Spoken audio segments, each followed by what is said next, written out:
เลขเดิมที่ตามทำไมชอบออกงวดที่เราไม่ซื้อหรือจริงๆแล้วตัวเรานี่แหละที่ขวางทางรวยอยู่เคยไหมครับที่คุณกอดตัวเลขชุดหนึ่งเอาไว้แน่นยิ่งกว่าของรักของหวงเสียอีกคุณตามซื้อน้องเข้ามาเป็นปีๆไปไหนมาไหนก็ต้องสอดสายสายตาแผงลอตเตอรี่เพื่อตามหาตัวเลขนี้จนคนขายจำหน้าได้จนความหวังมันกลายเป็นความเคยชินไปแล้วแต่พอถึงงวดหนึ่งงวดที่คุณรู้สึกท้อหรืออาจจะแค่ยุ่งจนลืมซื้อไปแค่งวดเดียวจริงๆเสียงประกาศผลรางวัลในโทรทัศน์ดันร่ายตัวเลขนั้นออกมาทีละตัวจนครบ6 หลักรางวัลที่1ที่ควรจะเป็นของคุณกลับลอยผ่านหน้าไปหาคนอื่นอย่างหน้าตาเฉยวินาทีนั้นมันเหมือนโลกทั้งใบหยุดหมุนหัวใจมันหล่นวูบไปอยู่ที่ตาตุ่มแล้วคำถามที่ดังที่สุดในหัวก็คือทำไมต้องเป็นงวดนี้ทำไมต้องเป็นวันที่เราไม่ได้ซื้อความรู้สึกจุกจนพูดไม่ออกแบบนี้มันไม่ใช่แค่เรื่องของความโชคร้ายหรือโชคชะตากลั่นแกล้งหรอกนะครับแต่มันคือสัญญาณเตือนที่ทรงพลังที่สุดว่าลึกๆลงไปในใจของคุณกำลังทำอะไรบางอย่างที่ขวางทางเดินของเงินล้านอยู่โดยที่คุณไม่รู้ตัวมันเหมือนกับเรากำลังพยายามวิ่งไล่จับผีเสื้อยิ่งเราตะครุบแรงเท่าไหร่ผีเสื้อก็ยิ่งบินหนีไปไกลเท่านั้นแต่พอเรานั่งนิ่งๆปล่อยวางความอยากผีเสื้อตัวเดิมนั่นแหละครับที่กลับมาเกาะที่ไหล่เราอย่างนุ่มนวลสวัสดีครับยินดีต้อนรับกลับสู่เคยไหมพอดแคสต์ที่จะพาคุณไปไขปริศนาความหมายของคำบางคำที่มันทำให้เราต้องถามตัวเองว่าเคยไหมเราก็เคยรู้สึกแบบนี้เหมือนกันนะหลายคนมักจะบอกว่าการที่เลขที่เราตามมานานดันมาออกในงวดที่เราไม่ได้ซื้อเป็นเพราะเราบุญไม่ถึงหรือเป็นเพราะเราไม่มีดวงจะรวยผมอยากจะบอกว่านั่นคือความเข้าใจที่คลาดเคลื่อนที่สุดเลยครับความจริงแล้วการที่เหตุการณ์นี้เกิดขึ้นมันไม่ได้แปลว่าคุณไม่มีดวงแต่มันกำลังบอกว่าพลังงานในตัวคุณนั่นแหละที่มีปัญหาคุณรู้ไหมครับว่าภายใต้เลข6 หลักที่ดูเหมือนจะเป็นเรื่องของความบังเอิญนั้นมันมีความลับบางอย่างซ่อนอยู่ความลับที่เศรษฐีระดับโลกหลายคนรู้แต่เขาอาจจะไม่เคยเดินมาบอกเราตรงๆว่าทำไมยิ่งเราอยากเราถึงยิ่งไม่ได้และทำไมความบังเอิญถึงมักจะเกิดขึ้นในวันที่เราเผลอมากที่สุดและในวันนี้ผมจะพาคุณไปถอดรหัสสิ่งเหล่านั้นด้วยกันเราจะไปส่องดูความลับของจักรวาลความลับของจิตใต้สำนึกและกลไกของพลังงานที่ซ่อนอยู่หลังแผ่นสลากใบนั้นเพื่อเปลี่ยนให้สิ่งที่คุณเคยเจ็บใจสิ่งที่คุณเคยกลัวว่าจะพลาดกลายเป็นโอกาสทองที่คุณคาดไม่ถึงเมื่อคุณฟังจบมุมมองของคุณต่อคำว่าโชคลาภจะเปลี่ยนไปตลอดกาลคุณจะไม่ต้องวิ่งไล่ตามตัวเลขจนเหนื่อยหอบอีกต่อไปแต่คุณจะรู้วิธีทำให้ตัวเลขเหล่านั้นวิ่งกลับมาหาคุณเองในวันที่ใจคุณพร้อมรับมันจริงๆลองจินตนาการดูสิครับว่าจะเป็นอย่างไรถ้าเราสามารถจูนใจเราให้ตรงกับคลื่นความถี่ของความมั่งคั่งได้โดยที่ไม่ต้องมีความเครียดหรือความกังวลมาเป็นกำแพงกั้นเรื่องราวในวันนี้อาจจะดูเหมือนเรื่องมูเตลูแต่มันมีเหตุผลทางจิตวิทยาและวิทยาศาสตร์รองรับอย่างน่าอัศจรรย์เตรียมใจให้พร้อมแล้วเรามาไขปริศนานี้ไปพร้อมๆกันนะครับคุณเคยสงสัยไหมครับว่าทำไมเวลาที่เราตั้งใจจ้องอะไรสักอย่างแบบไม่วางตาสิ่งนั้นมักจะไม่เกิดขึ้นสักทีเหมือนเวลาเราต้มน้ำในหม้อแล้วยืนเฝ้ามันอยู่หน้าเตายิ่งจ้องเท่าไหร่น้ำมันก็ดูเหมือนจะขี้เกียจเดือดขึ้นมาเสียดื้อๆแต่พอเราเดินไปหยิบโทรศัพท์หรือหันไปจัดของอย่างอื่นแค่แป๊บเดียวเท่านั้นแหละครับหันกลับมาอีกทีน้ำก็เดือดพล่านจนล้นออกมานอกหม้อแล้วปรากฏการณ์นี้มันไม่ได้เกิดขึ้นแค่ในห้องครัวนะครับแต่มันคือกลไกเดียวกับที่คุณกอดเลขเด็ดเอาไว้แน่นแล้วเลขนั้นดันไปออกในงวดที่คุณเผลอปล่อยมือนั่นแหละครับความลับข้อแรกที่ผมอยากจะชวนคุณมาถอดรหัสไว้กัน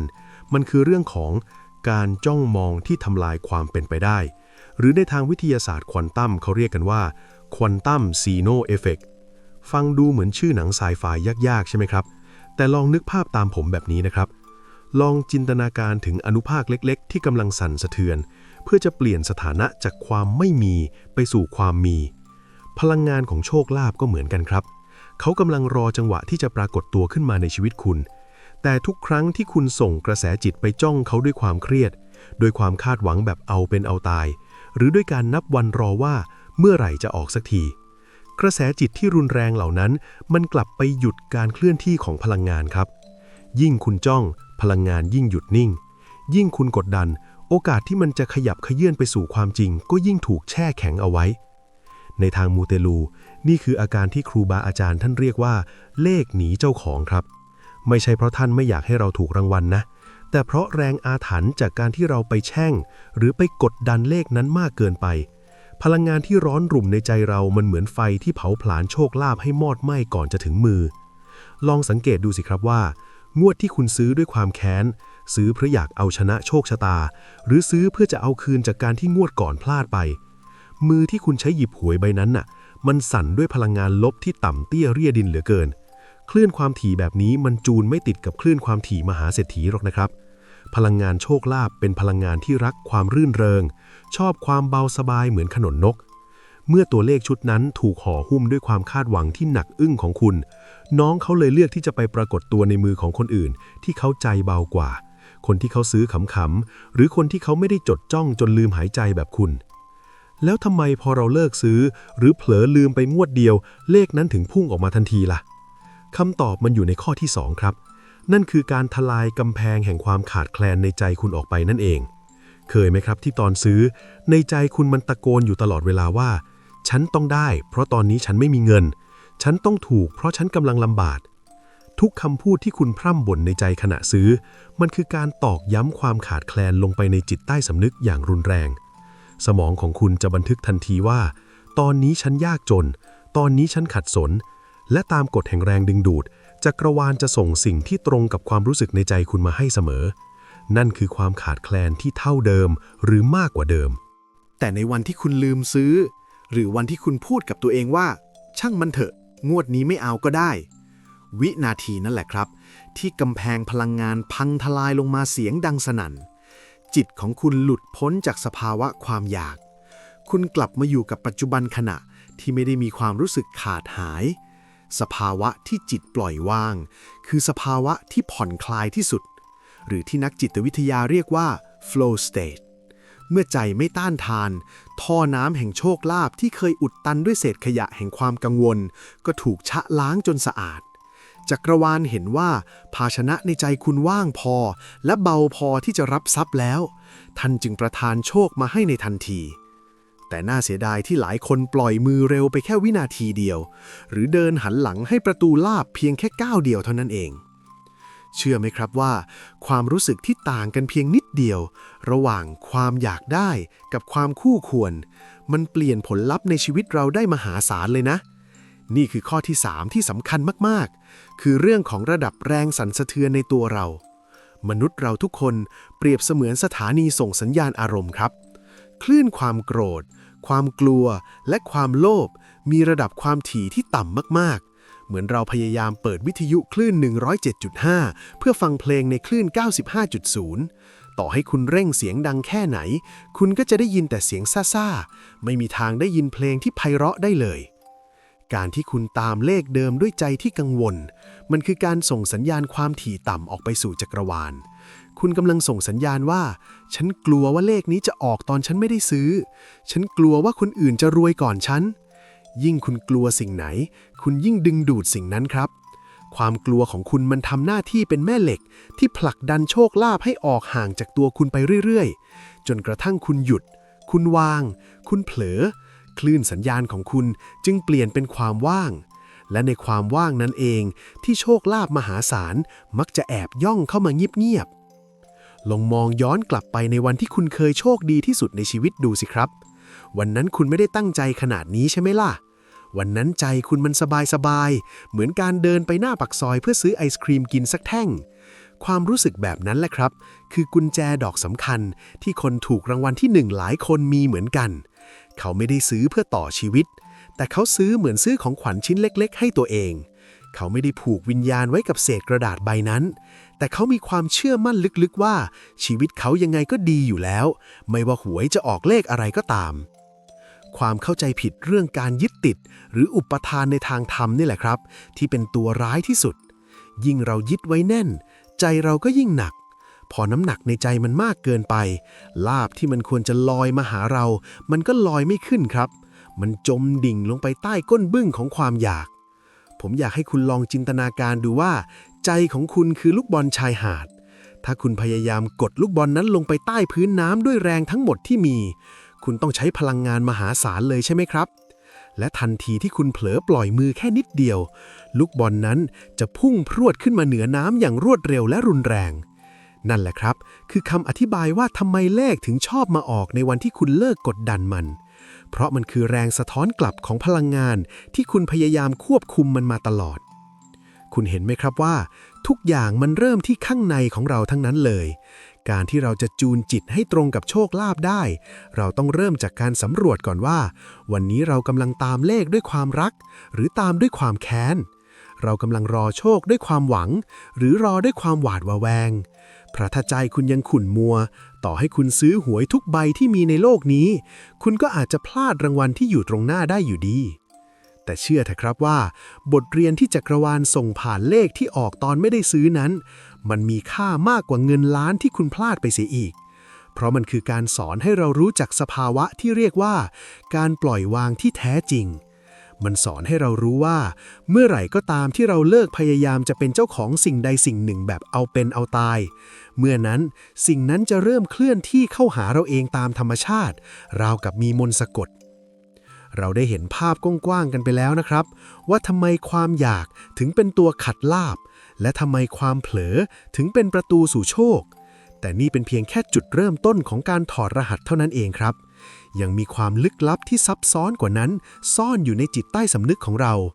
ความลับที่จะบอกว่าเราจะทำอย่างไรเพื่อที่จะแกล้งลืมอย่างเป็นธรรมชาติเพื่อให้โชคใหญ่ครั้งต่อไปไม่เดินผ่านหน้าเราไปในวันที่เราไม่ได้ซื้ออีกต่อไปลองจินตนาการถึงโปรแกรมคอมพิวเตอร์ขนาดใหญ่ที่ชื่อว่าจักรวาลดูสิครับโปรแกรมที่กำลังประมวลผลคำว่าดวงและกรรมที่เราพูดกันติดปากมาตั้งแต่เด็กพอมันมาอยู่ในโลกยุคใหม่ที่ทุกอย่างอธิบายได้ด้วยตัวเลขและเหตุผลมันกลับดูเหมือนจะมีกลไกบางอย่างที่ทำงานสอดประสานกันอย่างน่าอัศจรรย์ใจ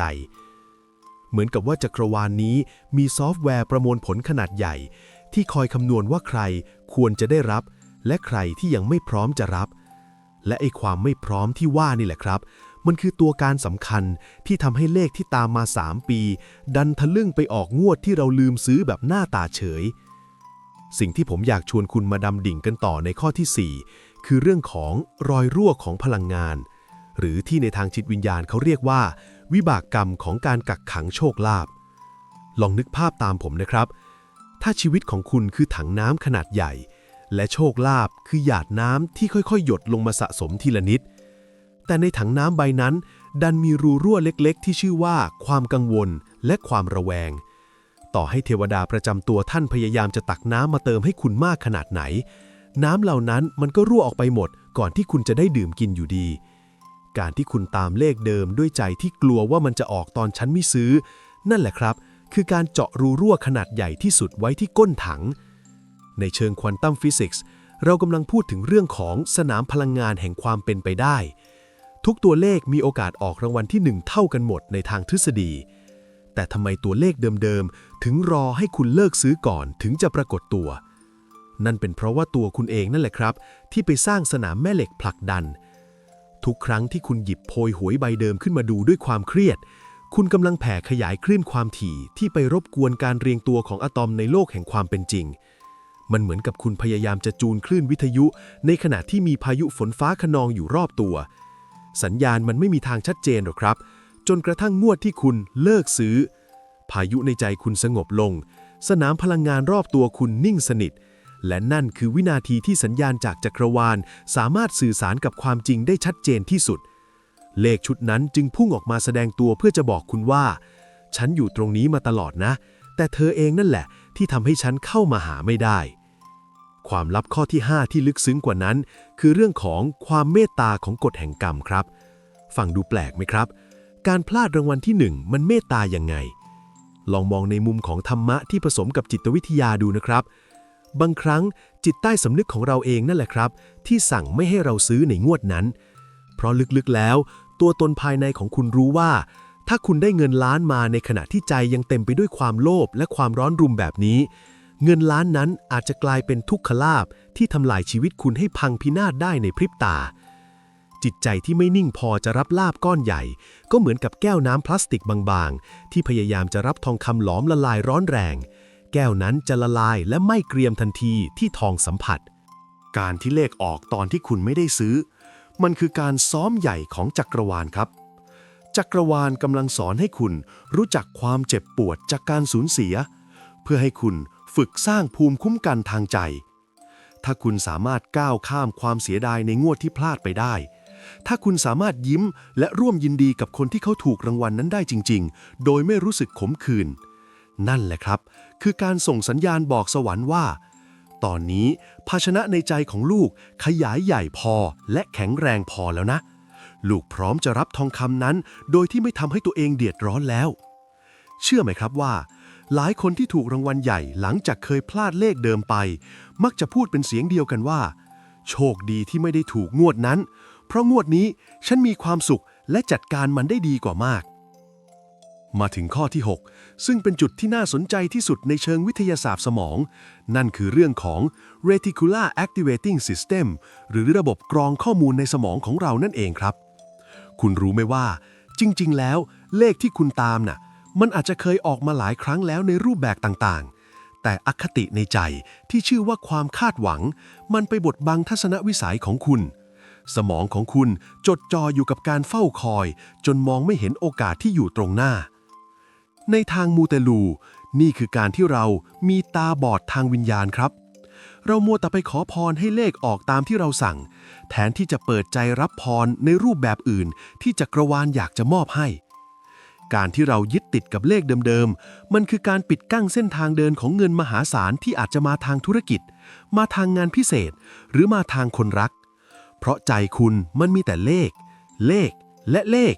จนไม่มีที่ว่างให้ไอเดียเงินล้านอย่างอื่นแทรกตัวเข้ามาได้เลยแต่พอวันที่คุณวางเลขนั้นลง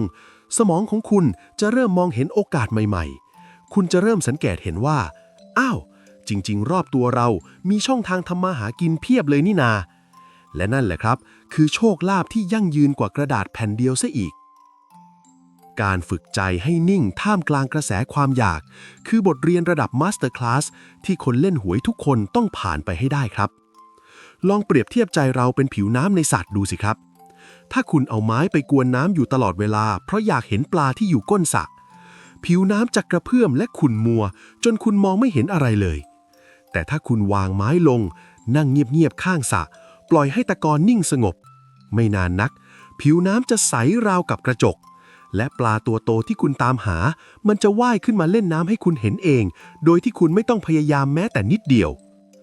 ความจริงที่แสนเจ็บปวดแต่สวยงามของการที่เลขออกตอนไม่ได้ซื้อก็คือมันกำลังบอกว่าเรามีวาสนาต่อกันนะแต่จังหวะหัวใจของเรายังไม่ตรงกันหน้าที่ของคุณไม่ใช่การไปโอดครวญต่อฟ้าดินแต่คือการกลับมาจูนจังหวะหัวใจของตัวเองใหม่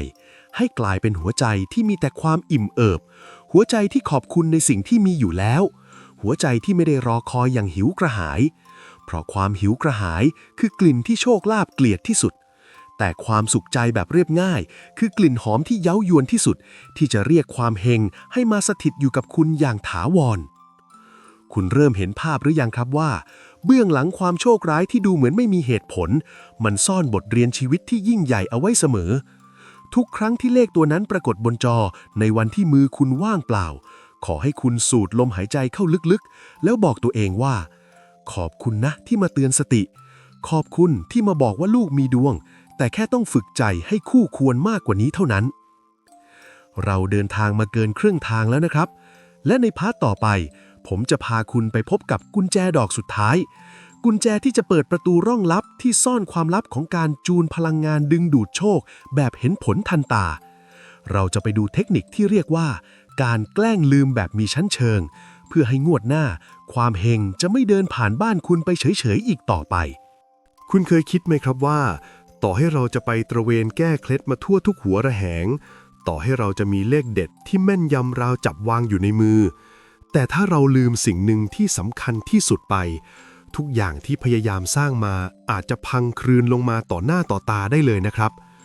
สิ่งนั้นไม่ใช่เครื่องรางราคาแพงไม่ใช่บทสวดที่ยาวเหยียดแต่มันคือสภาวะที่เรียกว่าการจูนใจให้คู่ควร ซึ่งเป็นกุญแจดอกสุดท้ายที่คนส่วนใหญ่มักจะมองข้ามไปในวินาทีที่กำลังจะก้าวข้ามเส้นชัยมาถึงแนวทางที่ 7 ที่ผมอยากจะแชร์ให้ฟังมันคือเรื่องของการส่งสัญญาณที่ผิดพลาดครับลองจินตนาการดูนะครับว่าใจของคนเราเนี่ยเปรียบเสมือนสถานีวิทยุขนาดใหญ่ทุกๆวันเรากำลังส่งคลื่นความถี่ออกไปในจักรวาลตลอดเวลาปัญหาก็คือเวลาที่เราตามเลขเดิมๆด้วยความงมงายหรือตามด้วยความรู้สึกว่าทำไม่ได้งวดนี้ฉันตายแน่คลื่นที่คุณส่งออกไปมันไม่ใช่คลื่นของความมั่งคั่งครับแต่มันคือคลื่นของความขัดสนที่รุนแรงมากๆในทางจิตวิทยาเชิงลึกนี่คือสภาวะที่สมองส่วนหน้าของคุณถูกปิดกั้นด้วยความกลัวครับเมื่อไหร่ที่ความกลัวเข้าครอบงำระบบประสาทจะสั่งการให้คุณอยู่ในโหมดเอาตัวรอดซึ่งโหมดนี้มันจะผลักดันทุกอย่างที่เป็นโชคลาภออกไปเพราะโชคลาภจะมาหาเฉพาะคนที่อยู่ในโหมดปลอดภัยและรื่นเริงเท่านั้นนี่คือเหตุผลที่ว่าทำไมคนที่เขาถูกแบบไม่ตั้งใจถึงได้ลาภก้อนโตเพราะเขาไม่ได้ส่งสัญญาณความขัดสนออกไปรบกวนคลื่นความถี่ของโชคลาภนั่นเองครับแนวทางที่ 8 ที่น่าสนใจไม่แพ้กันคือเรื่องของการสร้างที่ว่างให้ความเฮงครับคุณรู้ไหมครับว่ากฎเหล็กของฟิสิกส์บอกเราว่าสิ่งใหม่จะเข้ามาไม่ได้เลยถ้าสิ่งเก่ายังจองที่นั่งอยู่เต็มไปหมดการที่คุณกอดเลขชุดเดิมเอาไว้3 ปี 4 ปีโดยไม่ยอมปล่อยมันเหมือนคุณกำลังกำก้อนหินหนักๆเอาไว้ในมือทั้งสองข้างและพอจักรวาลท่านอยากจะยื่นทองคำแท่งมาให้คุณก็รับไม่ได้ครับเพราะมือคุณไม่ว่างการที่เลขนั้นไปออกในงวดที่คุณไม่ได้ซื้อมันคือการที่จักรวาลพยายามจะตะโกนบอกคุณว่าเฮ้ปล่อยก้อนหินก้อนนั้นลงได้แล้วเห็นไหมว่ามันไม่ได้หายไปไหนแต่มันจะมาหาเธอในวันที่มือเธอว่างพอจะหยิบมันขึ้นมาอย่างสง่างามต่างหากการปรับพลังงานในข้อนี้คือการฝึกใจให้ว่างครับว่างจากความอยากว่างจากความยึดติดเมื่อใจว่างพื้นที่สำหรับโชคลาภที่มากกว่าเลขเดิมก็จะขยายใหญ่ขึ้นอย่างมหาศาลบางทีคุณอาจจะไม่ใช่แค่ถูกเลขท้าย2 ตัวที่ตามอยู่แต่อาจจะเป็นรางวัลที่1ที่แฝงมากับตัวเลขอื่นที่คุณไม่เคยชายตามองเลยก็ได้ต่อมาในแนวทางที่ 9เราต้องมาพูดถึงเรื่องการบริหารความโชคดีในระดับจิตใต้สำนึกกันครับคุณเคยได้ยินคำว่าเพดานการเงินไหมครับมนุษย์ทุกคนมีขีดจำกัดความเชื่อว่าตัวเองควรจะรวยได้แค่ไหนซ่อนอยู่ลึกๆบางคนอยากได้เงินล้านแต่ลึกๆในใจกลับรู้สึกว่าคนอย่างฉันเนี่ยนะจะมีเงินล้านมันเป็นไปไม่ได้หรอกความขัดแย้งในใจเนี่ยแหละครับคือตัวสกัดดาวรุ่งชั้นดีเลยเมื่อคุณตามเลขเดิมด้วยความหวังที่ปนไปด้วยความไม่เชื่อมั่นจิตใต้สำนึกของคุณจะทำงานเพื่อปกป้องคุณครับเขาจะทำให้คุณลืมซื้อหรือหาซื้อไม่ได้ในงวดที่เลขนั้นจะออกเพื่อรักษาความเชื่อเดิมของคุณที่ว่าฉันเป็นคนไม่มีดวงให้คงอยู่ต่อไปฟังดูตลกไหมครับแต่นี่คือเรื่องจริงทางจิตวิทยาที่เรียกว่าการทำลายโอกาสตัวเองเพื่อยืนยันความเชื่อผิดวิธีแก้ที่เห็นผลที่สุดคือการฝึกรู้สึกรวยตั้งแต่ตอนนี้ครับไม่ต้องรอให้เลขออกแต่ให้รู้สึกขอบคุณความโชคดีเล็กๆน้อยๆในแต่ละวันขอบคุณที่มีข้าวกินอร่อยขอบคุณที่มีที่นอนอุ่นๆเมื่อคุณสะสมความรู้สึกมีแล้วจนเต็มเปี่ยมเพดานความเชื่อของคุณจะพังทลายลงและเลขที่คุณตามเขาก็จะวิ่งมาหาคุณเองเพราะเขารู้สึกว่าคนนี้แหละคือเจ้าของที่คู่ควรและแนวทางที่ 10คือกุญแจที่เรียกว่าการวางใจเป็นกลางแบบมัชชิมาครับหรือทางสายกลางนั่นเองไม่ตึงเกินไปด้วยความโลภที่อยากจะรวยลัดจนหน้ามืดตามัวและไม่หย่อนเกินไปด้วยความประมาทจนไม่ทำมาหากินในทางธรรมะการเสี่ยงโชคไม่ใช่เรื่องผิดบาปร้ายแรงถ้าเรามีสติกำกับครับเคล็ดลับของการปรับใจในข้อนี้คือให้มองว่าการซื้อหวยคือการทำทานให้กับความฝันของตัวเองเมื่อคุณจ่ายเงินซื้อให้จบลงที่ตรงนั้นอย่าเอามันมาแบกไว้บนบ่าต่อคิดเสียว่าเงินก้อนนั้นเราสละออกไปเพื่อสร้างความสนุกชั่วครั้งชั่วคราวเมื่อใจคุณเบาเมื่อใจคุณนิ่งเหมือนน้ำในแก้วที่วางอยู่บนโต๊ะมั่นคงคลื่นสมองของคุณจะเปลี่ยนจากคลื่นที่สับสนวุ่นวายไปเป็นคลื่นอัลฟาที่ผ่อนคลาย ซึ่งนี่คือคลื่นเดียวกับที่เหล่าอัจฉริยะหรือคนที่ประสบความสำเร็จสูงๆใช้ในการดึงดูดไอเดียและโอกาสดีๆเข้ามาในชีวิตคุณอาจจะไม่ได้แค่ถูกหวยนะครับแต่อาจจะบรรลุธรรมในระดับเล็กๆได้เลยนะนั่นแต่ระวังนิดนึงนะครับบรรลุธรรมได้แต่อย่าเพิ่งรีบไปบวชซะล่ะเดี๋ยวไม่มีใครกลับมาทำงานใช้เงินล้านที่กำลังจะเดินมาหานะครับคุณเห็นไหมครับว่าความลับของการที่เลขชอบออกตอนไม่ซื้อมันไม่ได้มีอะไรซับซ้อนไปกว่าการที่ใจเราส่งแรงต้านออกไปมากเกินไปเท่านั้นเองครับเหมือนเราพยายามจะกดสปริงไว้ให้จมดินยิ่งกดแรงเท่าไหร่แรงดีดกลับมันยิ่งมหาศาลเท่านั้นวันที่คุณเลิกกดสปริงมันก็เลยดีดผางขึ้นมาโดนหน้าคุณให้ได้เจ็บใจเล่นนั่นแหละครับแต่ถ้าคุณเรียนรู้ที่จะประคองสปริงนั้นไว้อย่างแผ่วเบาคุณจะสามารถควบคุมจังหวะการดีดของมันให้ไปในทิศทางที่คุณต้องการได้ตอนนี้เรารู้วิธีการปรับจูนเครื่องรับส่งสัญญาณในตัวเราให้พร้อมแล้วรู้วิธีการสลายกำแพงความเชื่อที่ฉุดรั้งเราไว้แล้วแต่คำถามสำคัญที่สุดที่ผมเชื่อว่าทุกคนกำลังรอฟังอยู่ก็คือแล้วเราจะเอาทั้งหมดนี้ไปใช้จริงในชีวิตประจำวันให้รอดได้ยังไงจะทำอย่างไรให้งวดหน้าไม่ใช่แค่เลขที่ออกมาสวยงามแต่เป็นตัวเราที่ยืนกอดลอตเตอรี่ใบที่ถูกรางวัลไว้ในมือจริงๆเดี๋ยวเรามาหาคำตอบสุดท้ายที่สำคัญที่สุดกันในบทสรุปครับคุณเคยหยุดตั้งสติแล้วถามตัวเองจริงๆไหมครับว่าถ้าวันนี้คุณถูกรางวัลที่1ขึ้นมาจริงๆคุณในเวอร์ชั่นปัจจุบันนี้พร้อมที่จะรับผิดชอบความมั่งคั่งมหาศาลนั้นได้โดยไม่เสียคนหรือยังบางทีการที่ตัวเลขชุดเดิมเดินมาสะกิดไหล่คุณในวันที่คุณไม่ได้ซื้อมันอาจจะเป็นความเมตตาที่ยิ่งใหญ่ที่สุดของจักรวาลก็ได้นะครับท่านกำลังดึงสติคุณกลับมาสู่โลกแห่งความเป็นจริงเพื่อบอกว่าโชคลาภที่แท้จริงไม่ใช่การมีกระดาษที่ถูกรางวัลในมือแต่คือการมีสติที่พร้อมจะบริหารจัดการความโชคดีนั้นต่างหาก